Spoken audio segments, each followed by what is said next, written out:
UFC 318 going down in Louisiana. In the main event, we got Dustin Poirier taking on Max Holloway in their trilogy fight for the BMF belt.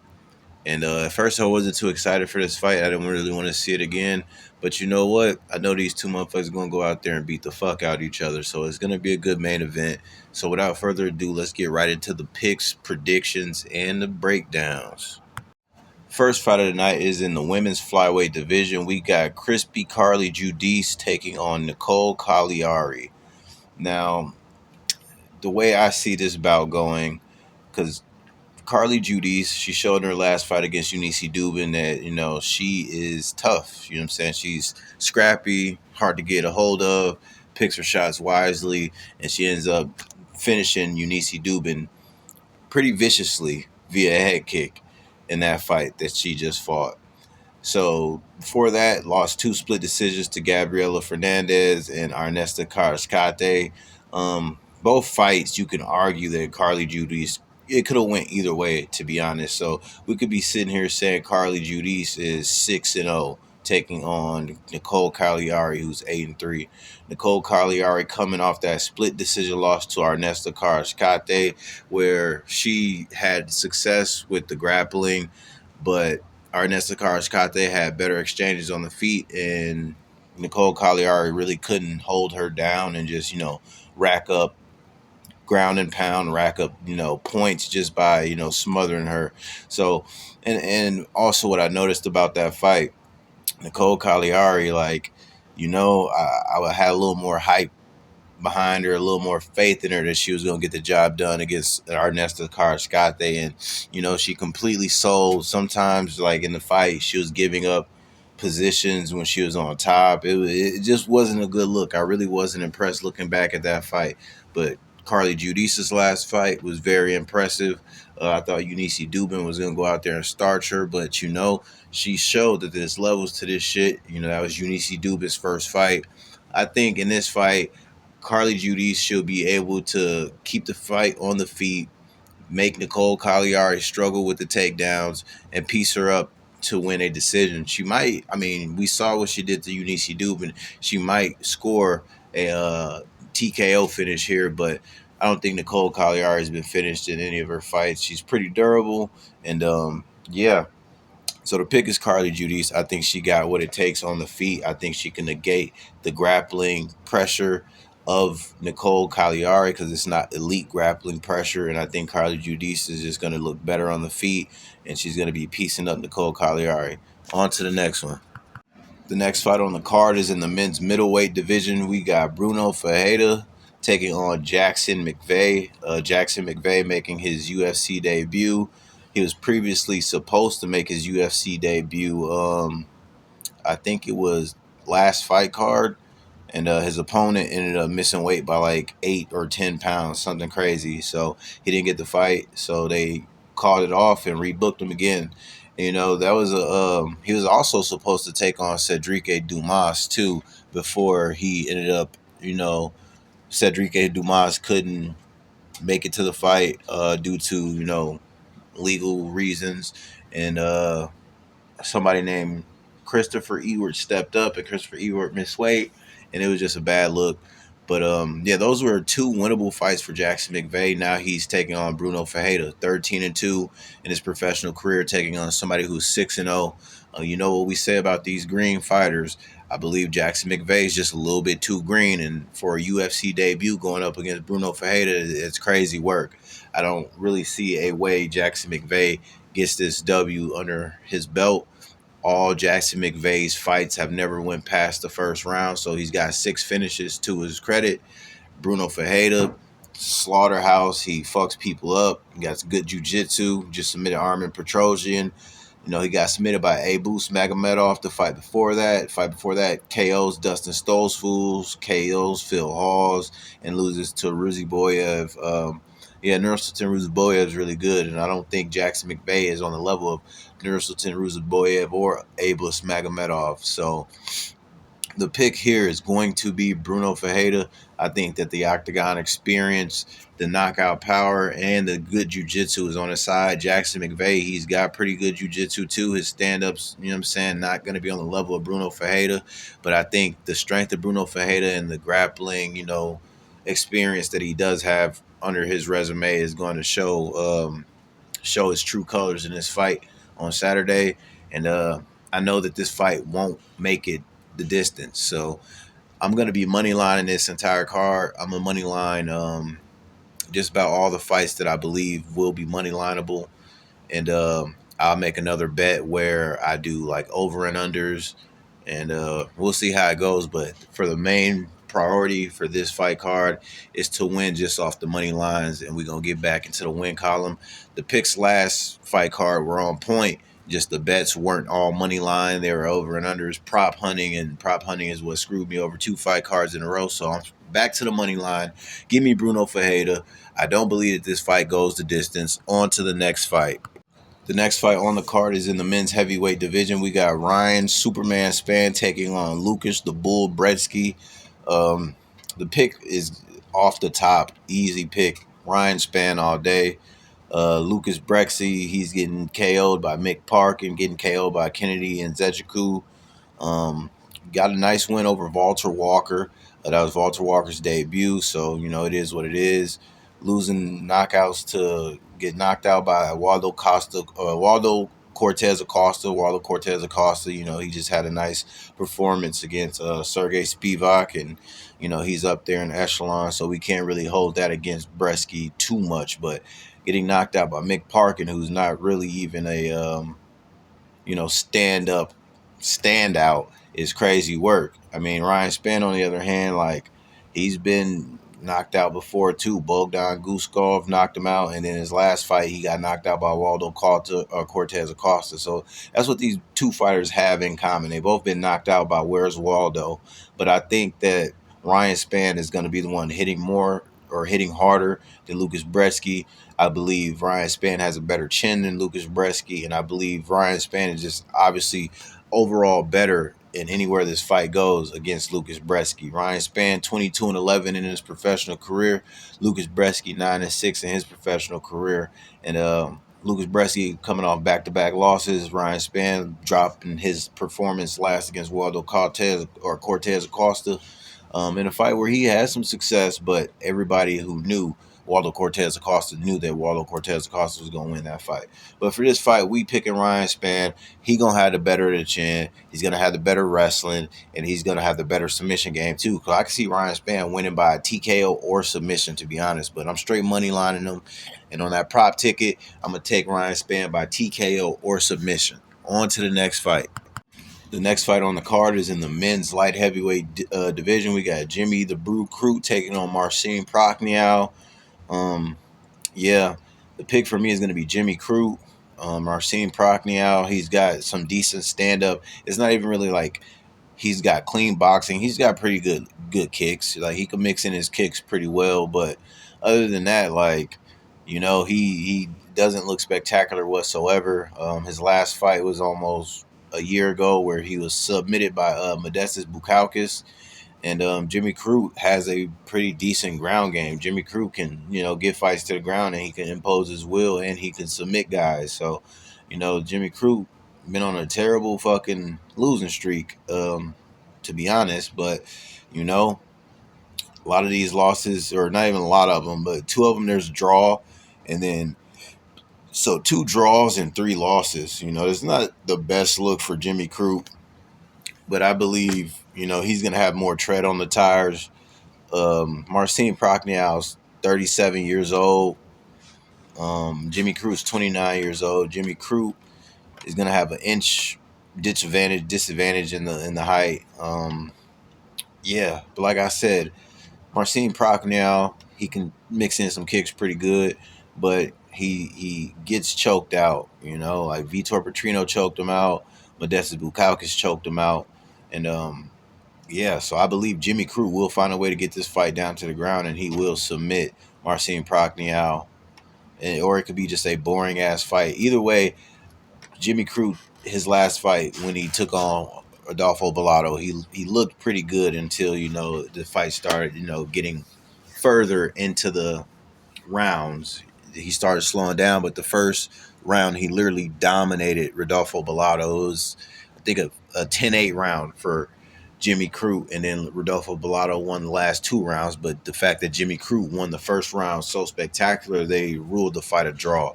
So I'm going with Jimmy Crute. From what I've seen, he looks like he's getting his focus back in the MMA game, and he's starting to come back into what they call his own, and make splashes in the men's light heavyweight division. But yeah, Jimmy Crute's going to be the pick. I will take him by sub on another ticket, but I'm going to play him on the money line for this fight pretty much. On to the next one. The next fight on the card is in the men's welterweight division. We got Adam Fugit taking on Islam Dulatov. Adam Fugit coming off that split decision win over Josh Quinlan. Fight before that loses via submission to Mike Malott. Fight before that wins a fight via TKO versus Kinoshita. Fight before that loses to Michael Morales via knockout. And the fight before that beats Solomon Renfro. That was like 3 years ago. So a lot of these fights that I just mentioned to you are all about 2 to 3 years old, minus the fight that he had with Josh Quinlan was about a year ago. He's taking on Islam Dulatov, 11-1 in his professional career. Adam Fugit, 10-4 in his professional career. Islam Dulatov, 100% finish rate in all of his fights.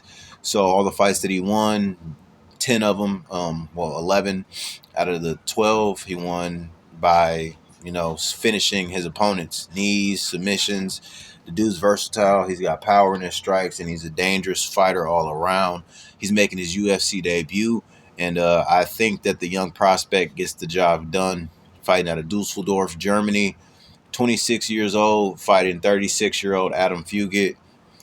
Islam Dulatov will probably win this fight in the second round via knockout, TKO. Yeah, that's the pick. I'm not going to make this prediction too long.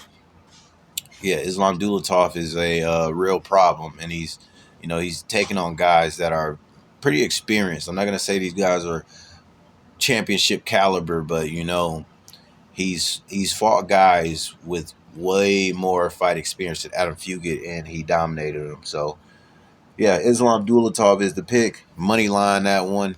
And on the next slip, he'll probably take Islam Dulatov by knockout. On to the next one. The next fight on the card, back in the men's middleweight division, we got Atiba Gautier taking on Robert Valentin. Atiba Gautier coming off that nasty knee knockout over Jose Medina about 3 months ago. Yeah, this dude is just finishing people left and right, man. This dude's got power. He might have a 100% finish rate his damn self. Dude's nasty, only 23 years of age, jacked to the gills. The man's got power in all of his strikes. And he's taking on Robert Valentin, coming off 2 back-to-back losses. Loses a split decision to Torres Finney. It was definitely unanimous. Torres Finney just held him down the entire time. Lost on the Ultimate Fighter finale to Ryan Loder via TKO. And other than that, 10-5 in his professional career before he took those 2 losses to Ryan Loder and Torres Finney. He was on, a nice little win streak. His main thing is, he got a weird, awkward style. He throws a lot of unorthodox shit, but at the end of the day, like, his go-to game is, his submissions and his pretty much jiu-jitsu. He's going up against Atiba Gautier, and Atiba Gautier has just got so much power, so much momentum right now. 23 years old, taking on 30-year-old. Robert Valentin is arguably in his prime still, so we can't say that he's, washed or he's old.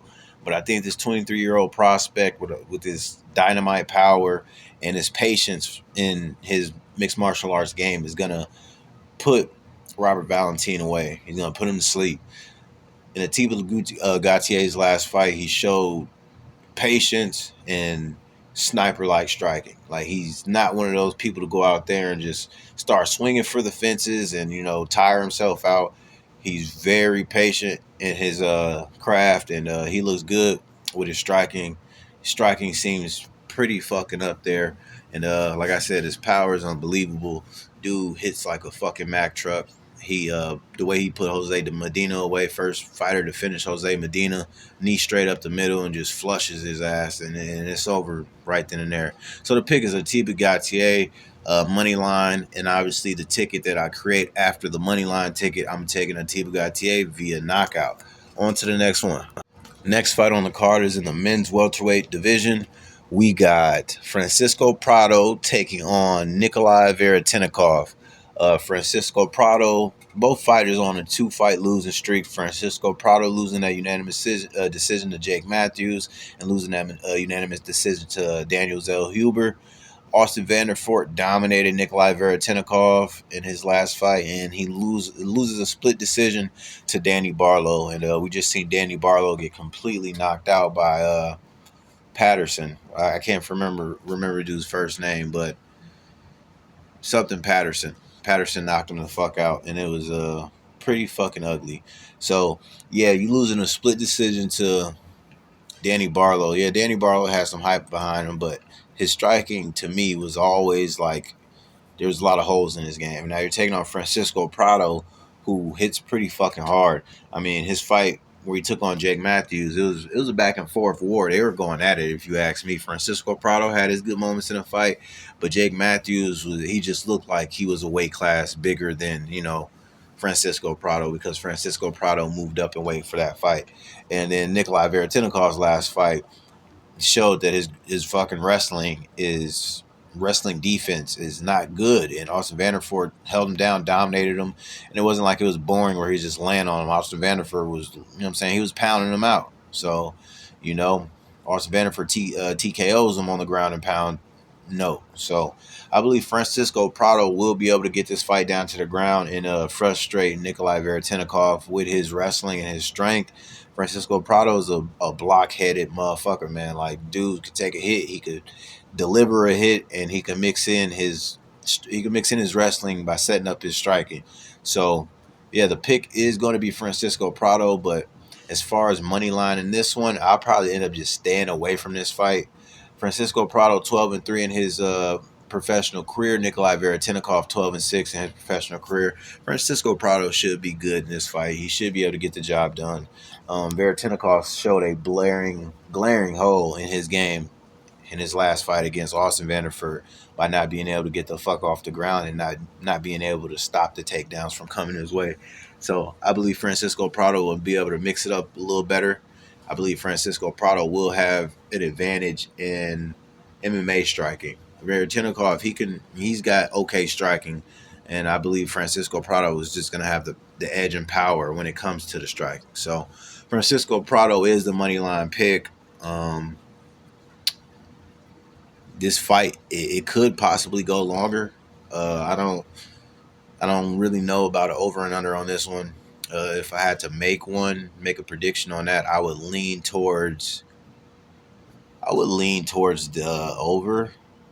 Yeah, I would lean towards the over. So yeah, on to the next one. The next fight on the card, back in the men's middleweight division, we got the Italian Dream Marvin Vettori taking on All In Brendan Allen. And this is actually like a grudge match. These two have been going at it back and forth for some years now, maybe 2 or 3 years. They've been going at it back and forth. They even had a run-in at one of the PFL events where they actually got into a little physical scrap outside the event. And, not either fighter really got to do anything. It was broken up pretty quickly, but they both shown that they standing on business. Brendan Allen came through throwing them bitches, throwing hands. Marvin Vettori didn't back down. Marvin Vettori, 19-7 in his professional career. Brendan Allen, 24-7 in his professional career. Both fighters coming off back-to-back losses. Roman Dolidze beat Marvin Vettori via unanimous decision. Jared Cannonier beat him via unanimous decision. Brendan Allen lost to Anthony Hernandez via unanimous decision and lost to Nasruddin Imavov via unanimous decision. So both these fighters are losing to the top tier of the competition in the middleweight division. Roman Dolidze, Marvin Vettori, it was a good scrap, and it pretty much came down to Marvin Vettori lacking the output that he once had. He starts to slow down. I've been noticing that about his fights. He'll slow down tremendously and then kind of let the fight just kind of escape past him and get outpointed for the rest of the fight. Brendan Allen does not have like phenomenal striking. It's okay. I believe Marvin Vettori will have the edge in the striking. Brendan Allen can mix in takedowns. He's got good grappling credentials, but Marvin Vettori has great takedown defense, and he's got a block head, so he could take a punch too. This fight, I can see this fight going the distance. I can see this fight going long. I don't see Brendan Allen submitting Marvin Vettori. I don't see Marvin Vettori knocking out Brendan Allen. Brendan Allen has been knocked out before, though. He got knocked out by who? Chris Curtis, I believe he got knocked out by. Chris Curtis and somebody else knocked him out. I can't remember. Um, but yeah, Marvin Vettori just he ain't got that pop in his shot no more. If you ask me, just to be honest. But this fight is probably one of the harder fights on the card to actually actually come up with a pick of who I think wins the fight. So, um, my gut told me right away when I heard this fight announced that Marvin Vettori wins it. So I'm just gonna go ahead and stick with my gut. I'm gonna pick Marvin Vettori to get it done via split decision because it's gonna be a close fight. I do believe it goes long, and I wouldn't be surprised if Brendan Allen wins a decision over Marvin Vettori anyway. It is what it is. Not really too much of a pick on this fight. I believe the over will hit for this fight to go over 2.5 rounds. But if I had to money line somebody, which I won't be doing, I'd money line Marvin Vettori. He's at underdog money too, slight underdog. So, yeah, I think that's a good pick. On to the next one. The next fight on the card is in the men's bantamweight division. We got Kyler Phillips taking on Vinicius Oliveira. Kyler Phillips 12-3 in his professional career. Vinicius Oliveira 22-3 in his professional career. Kyler Phillips coming off that unanimous decision loss to Rob Font, where Kyler Phillips was supposed to go get the job done, and he wasn't able to. Rob Font beat him to the punch everywhere. Kyler Phillips had a good first round, but the last two rounds, Rob Font really put it on him. He showed that, you could take Kyler Phillips down, and Kyler Phillips had some trouble down there as well. Fights before that beats the old Pedro Munoz on his way out the door. Fight before that beats Heine Barcelos. That's aging better because Heine Barcelos is, just coming off that win over Cody Garbrandt and coming off that dominant performance over Peyton Talbot. Peyton Talbot showed that he improved tremendously in his last fight against Jungle Boy Felipe Lima, out wrestling Felipe Lima, out scrambling him, out dogging him. It was a good fight. But anyway, Kyler Phillips taking on Vinicius Oliveira, lock dog. Vinicius Oliveira has built up a good resume in the UFC. I'm pretty sure he's undefeated in the UFC right now, on a 3-fight win streak in the UFC. Probably a 5-6 fight win streak outside the UFC altogether. Last fight beat Said Nurmagomedov. Said Nurmagomedov is a dog, good fighter. Vinicius Oliveira outdogged him. That's Vinicius Oliveira's thing. He likes to drag people into these wild exchanges where he comes out on top. Like the dudes, he's crafty. He's got very unorthodox striking. He swings from wild angles, but he's got some pop in his shots, snapping leg kicks, soccer-like leg kicks. His leg kicks remind me of like close to Jose Aldo level, prime Jose Aldo level leg kicks. He'll use that to his advantage. Beats Ricky Simone. That's aging well too. Ricky Simone's been on a tear lately. Beats Bernardo Sopai in the Bernardo Sopai's UFC debut. He really battled through the adversity in that fight. Bernardo Sopai took the first round, and Bernardo Sopai was on his way to winning the second round until Vinicius Oliveira reversed positions and pretty much just laid down a beating on Bernardo Sopai. Third round starts. Vinicius Oliveira comes out hell on wheels for Bernardo Sopai, just piecing him up, out dogging him until he lands he was tearing his legs up the entire time with his leg kicks. He ends up smacking Bernardo Sopai on the calf of the leg kick, kind of spun him around. Bernardo Sopai hops back, starts limping, gets against the cage. Vinicius Oliveira just runs towards Bernardo Sopai, throws up a flying knee, and literally gets one of the most vicious knockouts we've seen in a long time. That was probably the nastiest knockout last year that we got to witness. So Vinicius Oliveira is good. He's got the fight experience on his side too. 22-3, fighting Kyler Phillips 12-3. Man, give me Vinicius Lock Dog Oliveira all day. These odds, they're pretty close. Vinicius Oliveira, the slight favorite. Kyler Phillips, the moderate underdog, slight underdog. I think Vinicius Oliveira is going to be able to beat Kyler Phillips everywhere this fight goes, and I know for a fact he's going to be able to outdog Kyler Phillips because that's what Rob Font did in his last fight when he fought Kyler Phillips. He outdogged Kyler Phillips. So once you outdog him, you know it's downhill from there. I see Vinicius Oliveira tearing up them legs. See Vinicius Oliveira throwing his wild, unorthodox striking, and I see him mixing in the takedowns too. That's what Vinicius Oliveira is, a very well-rounded fighter. He'll mix in the takedowns, and yeah, Lock Dog is the pick. I ain't gonna make that too hard to understand. He's just the overall better fighter, got the more experience. In my honest opinion, he's fought better of the competition so far. So, Vinicius Oliveira, I'll take him all day. The next fight on the card is in the men's lightweight division. We got Michael the Menace Johnson taking on the Golden Boy Daniel Zell Huber. Michael Johnson, 23-19 in his professional career. Daniel Zell Huber, 12-2 in his professional career. Michael Johnson coming off two back-to-back victories, one via unanimous decision over Darius Flowers, one via knockout over Ottoman Azaitar. Daniel Zell Huber coming off that split decision loss to Esteban Ribovic. I believe that was UFC Noche. Good back and forth war. Both guys went after it. The fight could have went either way if you ask me. Michael Johnson is almost 40 years old, taking on somebody 26. You know what I'm saying? I'm going to have to side with Daniel Zell Huber on this one. Michael Johnson, that's my boy.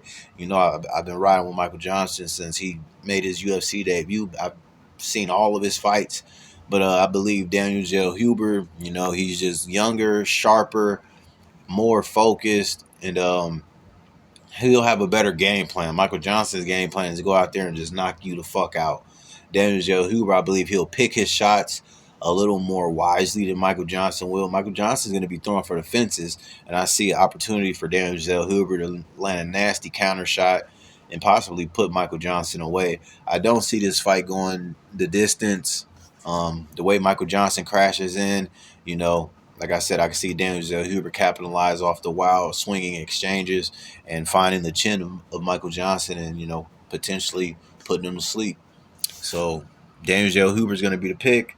I don't think this fight goes the distance either. So on to the next one.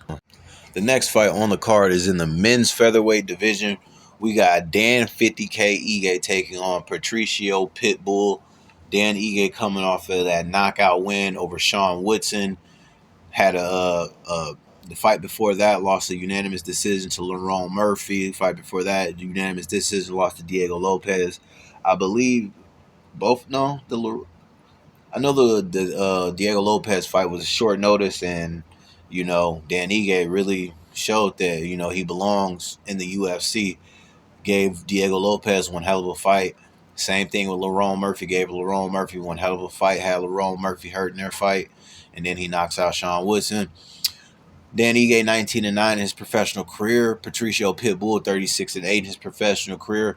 Pitbull coming off that unanimous decision loss to Yair Rodriguez in his UFC debut, where he completely looked gun shy, wasn't throwing as much, wasn't urgent to mix up the takedowns into his game, and he really just looked like he's joined the UFC a little too late. Pitbull, 38 years old, taking on Dan Ige, 33 years old. I believe the youth in Dan Ige will allow him to get the victory over Pitbull in this fight. And I believe the power advantage is on Dan Ige's side, too. Dan Ige is a tough motherfucker. And Pitbull, you know, like Pitbull, he's a well-rounded, crafty vet. You know, he can mix in his takedowns. He can mix in his MMA striking. But I just don't think that we're going to be able to see that Pitbull in the UFC that we saw in, like, Bellator.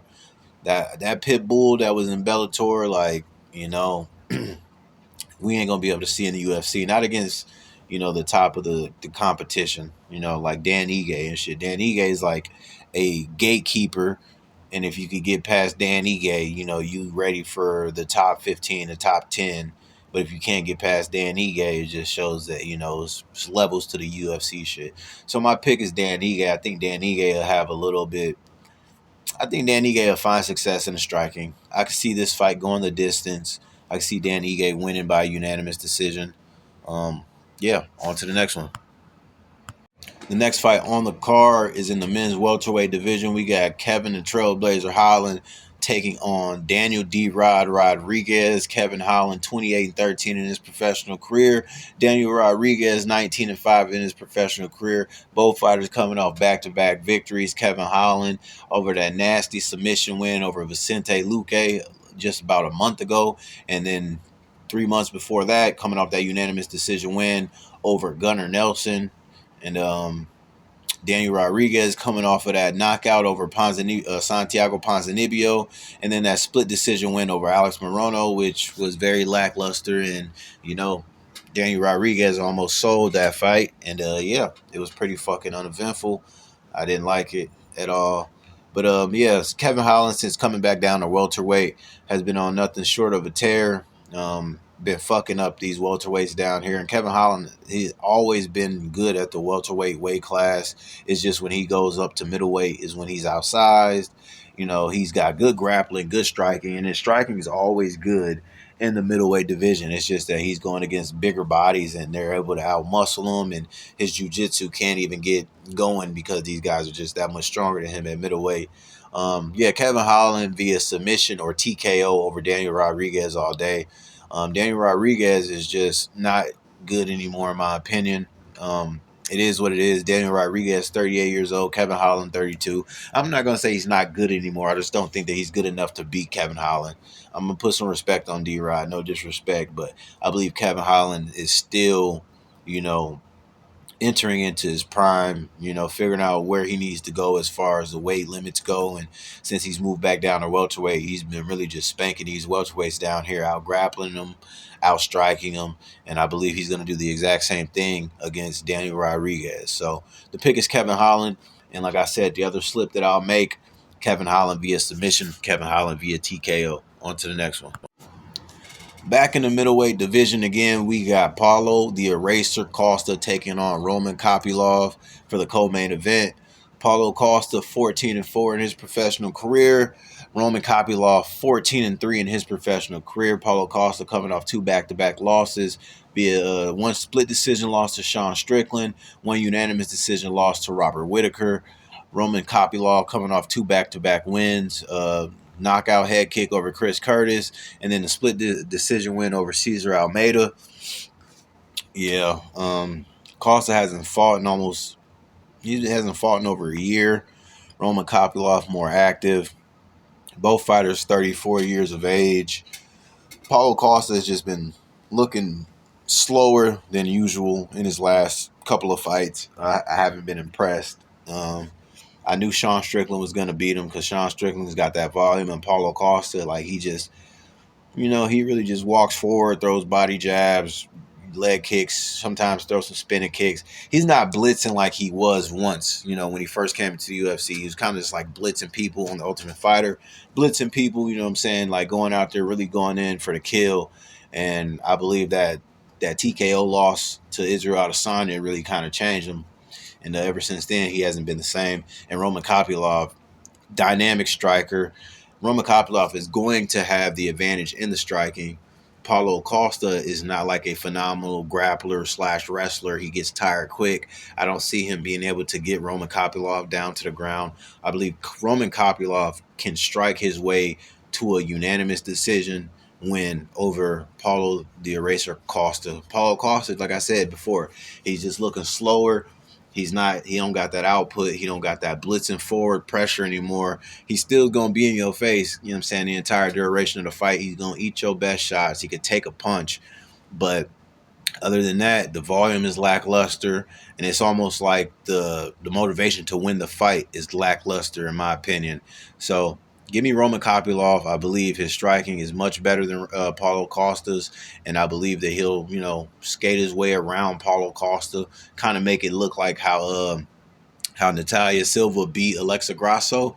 I believe this is going to be the men's version of that fight. I believe Roman Kopylov will just stick and move and piece Costa up and win a unanimous decision over him. On to the main event. Let's get it. The main event of the evening for the BMF belt, we got Max Blessed Holloway taking on Dustin the Diamond Poirier.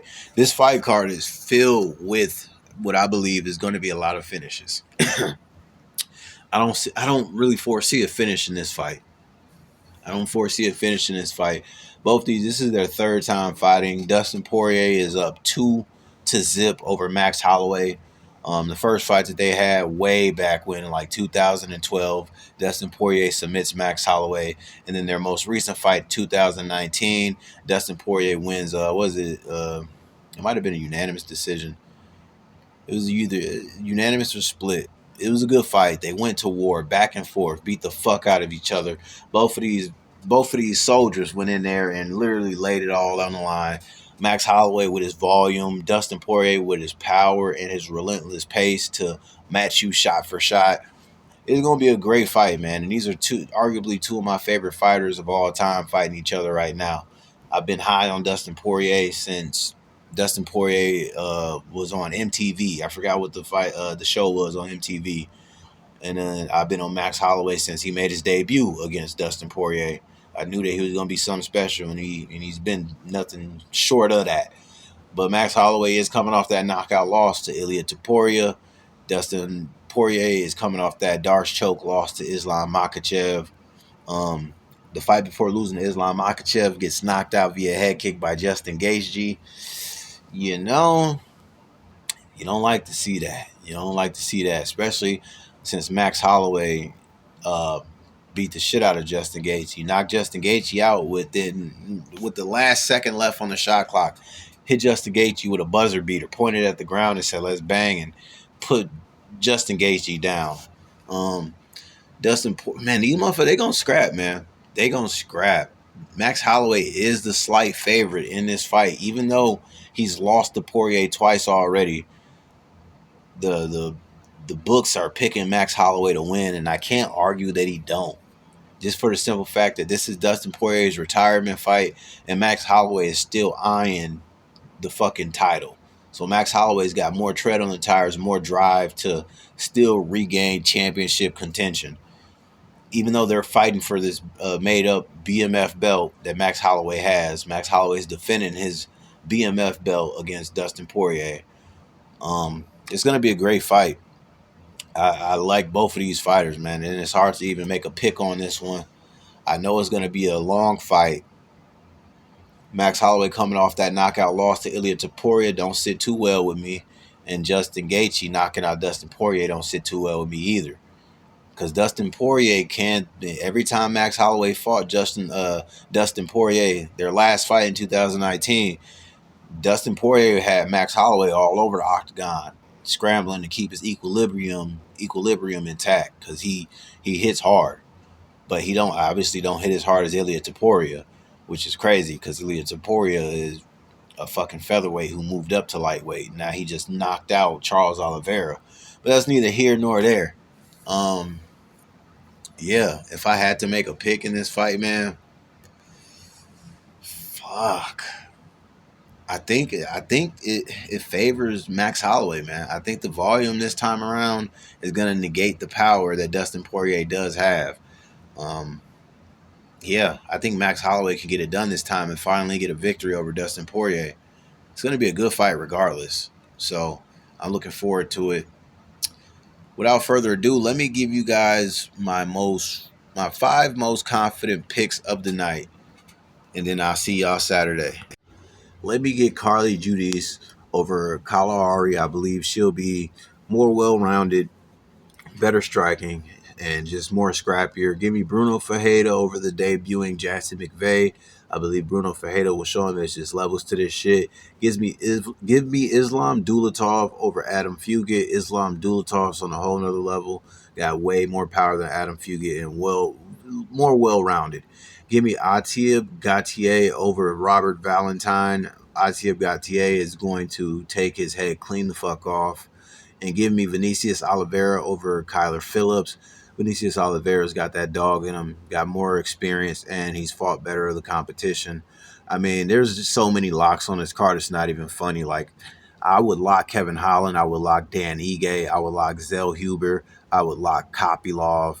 Um, yeah, and that's about it, to be honest. Like, this fight card is going to be good.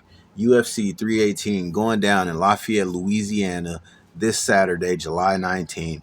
Let's go.